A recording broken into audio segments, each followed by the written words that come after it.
देशाचे माजी पंतप्रधान डॉक्टर मनमोहन सिंग यांचं वयाच्या 92व्या वर्षी निधन झालं आहे.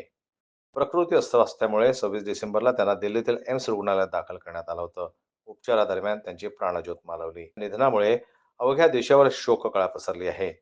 त्यांच्या निधनाचे वृत्त एम्स रुग्णालयाने प्रसिद्धी पत्रकाद्वारे दिली. मनमोहन सिंग यांना रात्री 8 वाजता आपत्कालीन परिस्थितीत दिल्लीतील एम्स रुग्णालयात दाखल करण्यात आलं होतं.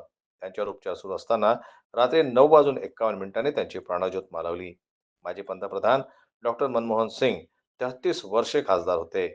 विद्वान, मृदू, मितभाषी आणि संवेदनशील नेता म्हणून मनमोहन सिंग यांच्याकडे पाहिलं जायचं. जवाहरलाल नेहरू आणि इंदिरा गांधी यांच्यानंतर ते पहिलेच असे पंतप्रधान होते जे 10 वर्षे देशाचा राज्यकारभार सांभाळू शकले.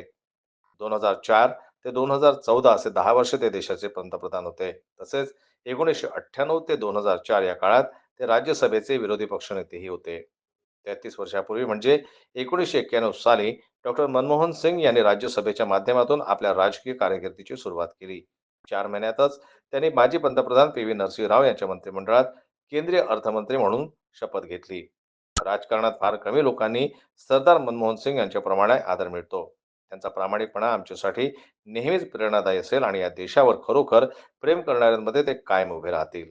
विरोधकांच्या अन्यायकारक आणि गंभीर वैयक्तिक हल्ल्यांना बळी पडूनही राष्ट्रसेवेच्या आपल्या वचनबद्धतेत ते स्थिर राहिले. ते खऱ्या अर्थाने समतावादी, हुशार, प्रबळ इच्छाशक्ती आणि शेवटपर्यंत धैर्यवान होते. राजकारणाच्या खडबडीत जगातला एक अनोखा, प्रतिष्ठित आणि सभ्य माणूस असे मनमोहन सिंग होते.